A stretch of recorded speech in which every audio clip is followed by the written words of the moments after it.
దేవునికి స్తోత్రము. అనుదిన దేవుని వాక్య ధ్యానమునకై ఈరోజు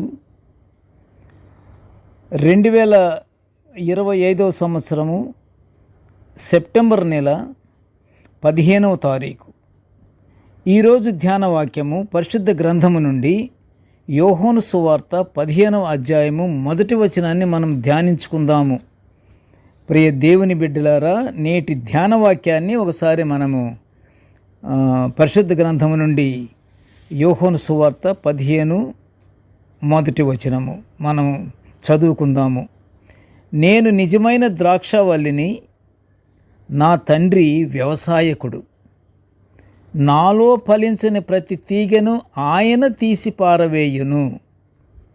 ఫలించు ప్రతి తీగ మరి ఎక్కువగా ఫలింపాలనని దానిలోని పనికిరాని తీగలను తీసివేయును. ప్రియ దేవుని బిడ్డలారా, నేటి ధ్యానవాక్యము ద్రాక్ష తోటలోని తీగలు ఫలించుట గురించి మనం ఇప్పుడు ధ్యానించుకుంటున్నాము. చక్కని వాక్యము, ఆత్మీయత కలిగినటువంటి వాక్యము. ఈ వాక్యాన్ని మనము ధ్యానించుకునేటప్పుడు శుద్ధ హృదయముతో ఆలోచించి ఒక్కొక్క మాటని మనము జాగ్రత్తగా ఆధ్యాత్మికంగా మనము గ్రహించుకుంటూ చదువుకుంటూ మనం ధ్యానించుకుంటే తప్పకుండా దీని యొక్క సారాంశము మనకి ఎక్కుతుంది.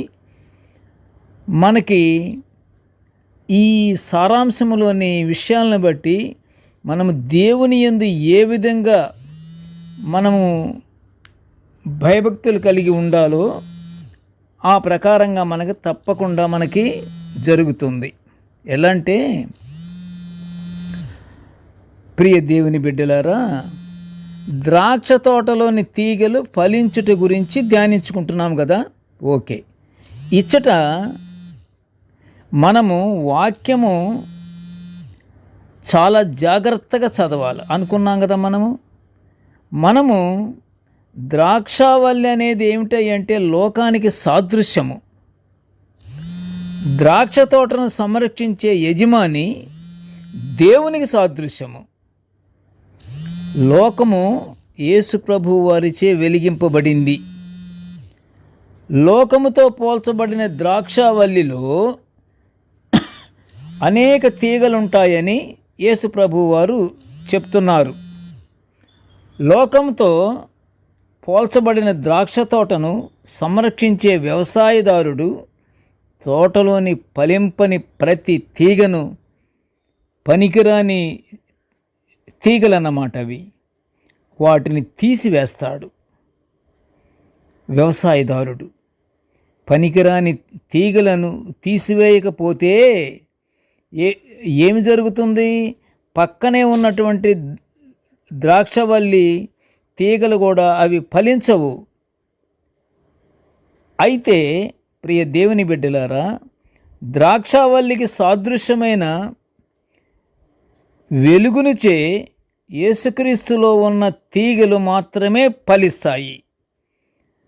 వెలుగులో ఉన్నటువంటి సాదృశ్యముగా ఉన్నటువంటి మనకి ద్రాక్షవల్లి ఉందే, అది ప్రభువులోనే అవి మాత్రమే ఫలిస్తాయి. ద్రాక్షవల్లిని నేను, తీగలు మీరు. ఎవడు నా యందు నిలిచియుండునో, నేను ఎవని యందు నిలిచియుండునో వాడు బహుగా ఫలించునని యోహాను సువార్త 15వ అధ్యాయం 5వ వచనములో ప్రభువారు అంటున్నారు. దీన్ని బట్టి ప్రియ దేవుని బిడ్డలారా, మనము ప్రభువునందు నిలిచి ఉండాలి. మనం ప్రభువునందు కానీ నిలిచి ఉంటే తప్పకుండా మనం ఫలిస్తాము. వాక్యానుసారంగా, ఇది జీవవాక్యము కదా, వాక్యానుసారంగా మనము ప్రవర్తించిన ఎడల మనం తప్పకుండా ఫలిస్తాము. అవును, మరి ప్రియ దేవుని బిడ్డలారా, వాక్యం అంత స్వచ్ఛంగా పలుకుతుంది కనుక మనమందరము యేసుక్రీస్తునందు నిలిచియుండి మరి ఎక్కువగా ఫలించటానికి మనము ఎల్లప్పుడూ దేవుని స్తుతిస్తూ, దేవునికి కృతజ్ఞతాస్తుతులు మనం చెల్లించుతూ, దేవుని యందే మనము నిలిచియుండి మనము ఫలించటానికి మనము సిద్ధపడాలి. మన యందు ప్రభువు మాటలు కానీ ఉంటే మన అవసరాలన్నీ తీర్చబడతాయి. జాగ్రత్తగా ఆలోచించండి ప్రియ దేవుని బిడ్డలారా. మనము విశ్వాసముతో ప్రార్థన చెయ్యాలి.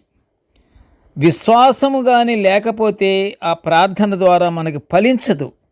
విశ్వాసము ద్వారా మనం దేవుని యందు భయభక్తులు కలిగి ప్రార్థన చేస్తే తప్పకుండా దేవుడు మనల్ని ఆశీర్వదిస్తాడు, మనకు సహాయము చేస్తాడు.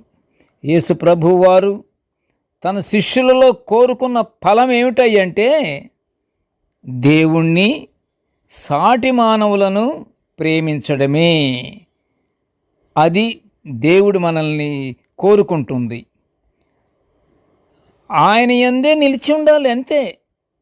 ప్రేమ కలిగి ఉండాలి. ఎప్పుడైతే మనలో ప్రేమ ఉంటుందో మన సాటి వాళ్ళని కూడా మనం ప్రేమిస్తాము. తప్పులు మనకి కనిపించవు ప్రేమ అనేది ఉంటే. ప్రేమ లేకపోతే ప్రతిదీ తప్పుగానే కనిపిస్తుంది. ప్రియ దేవుని బిడ్డలారా, ప్రేమ ముఖ్యమైంది. ద్రాక్షవల్లిలోని తీగలు మాత్రమే ఫలిస్తాయని దేవుడు చెబుతున్నాడు. ఎప్పుడు దేవుని యందు ఉన్నటువంటి మనుషుల్ని పోలుస్తున్నాడు ఇక్కడ యోహాను భక్తుడు. ద్రాక్షవల్లిలోని తీగలు, ఎందుకంటే దేవుని యందు ఫలించటానికి సిద్ధపడుతున్నటువంటి తీగలివి. అలా మనము కూడా సిద్ధపడి ఉండాలి. దేవుడు చెబుతున్నాడు ఈ మాట కాబట్టి మనము ఫలించే తీగలుగా ఉండటానికి నిత్యము ప్రార్థన యందు ఉండాలి. మనము అలాంటి ఫలించే తీగలుగా ఉండి దేవునికి మహిమాస్తుతులు చెల్లించుచు పరలోకాశీర్వాదాలు పొందుకుందాము. ప్రార్థన చేసుకుందాము. కృపగల తండ్రి, జీవముగల నాయనా, నీకు స్తోత్రములు.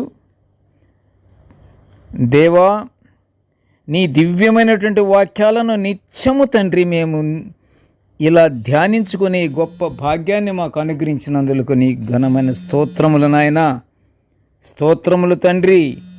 నేటి ధ్యాన వాక్యాన్ని వినుచున్న ప్రతి బిడ్డను ఆశీర్వదించయ్యా. కృపగల నాయనా, నీకు స్తోత్రాలు తండ్రి. ఇదిగో తండ్రి, మేము ఎల్లప్పుడూ నీ యందు మేము ఫలించే బిడ్డలముగా ఉండులాగన మమ్మల్ని దీవించి ఆశీర్వదించమని ఈ మనవలన్నీ యేసయ్యప్పని నామమున వినయముగా వేడుకొంచుంటున్నాము తండ్రి. ఆమెన్.